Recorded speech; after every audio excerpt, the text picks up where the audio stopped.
უსუბაშვილისა და ბიძინევრიშვილის განცხადებები საპარლამენტო უმცირესობისა და უმრავლესობის წევრებმა შეაფასეს ერგო რატიანის განცხადებით პრემიერის მწვავე წერილი ევროპარლამენტარების მისამართით მხოლოდ რუსეთს ეამება.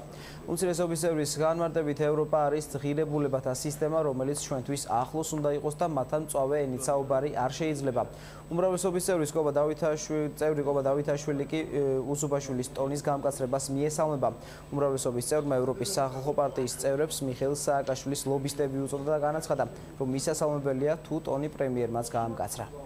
ევროპა არ არის რაღაცა გეოგრაფიული ადგილი, საიდანაც ჩვენ ან მივდივართ, ან არ მივდივართ და შეგვიძლია წავიდეთ მარჯვნივ ან მარცხნივ.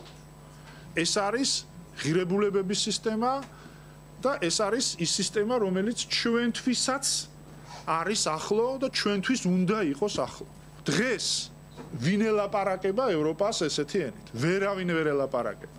ეს არის მაამებლური განცხადება, რომელიც ერთადერთ რუსებს ეამებათ. მე მივესალმები და მიხარია, რომ ბატონმა დავით უსუფაშვილმა ტონი შეცვალა და ის ტონი აქვს, რომელიც უნდა ჰქონდეს მაჩანჩალა ევროპელებთან დამოკიდებულებაში, იმ მაჩანჩალებთან, რომლებიც სააკაშვილის ლობისტები იყვნენ. ბევრი მათგანი სააკაშვილის ფულით იკვებებოდა და ბევრ მათგანს კიდევ, ასე ვთქვათ, სააკაშვილის იქით გზა არ აქვს, იმიტომ რომ თავის პოლიტიკური კარიერა დაუკავშირა სააკაშვილს და მისთვის ხოტბის შესხმას და ეხლა რო ირკვევა, რომ ჯალათია ავტორიტარული ლიდერი, ადამიანების მწამებელი და გამაუპატიორებელი, მათ იქ საკუთარ ქვეყნებში ცუდად აქვს საქმე და ამიტომ საკუთარ თავს იცავენ.